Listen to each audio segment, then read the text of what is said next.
imibereho y'umutezanye ko ejo n'ejo mu gitondo uyizera kandi uyemera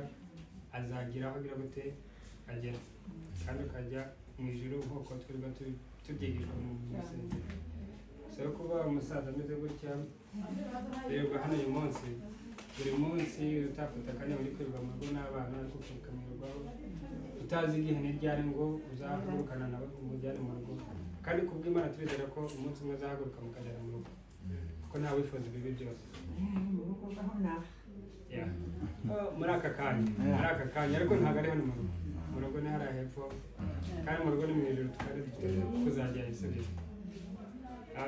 Ku bwanjye ndi umwana w'umuntu nk'undi wese ntacyo nakora, na bagenzi banjye bose twazanye turi abana b'abantu, icyo twakora ni amasengesho tukaba turushanya ubushobozi tugafashanya kuko uyu munsi ni wowe ejo ni njye. Sinzi wenda nta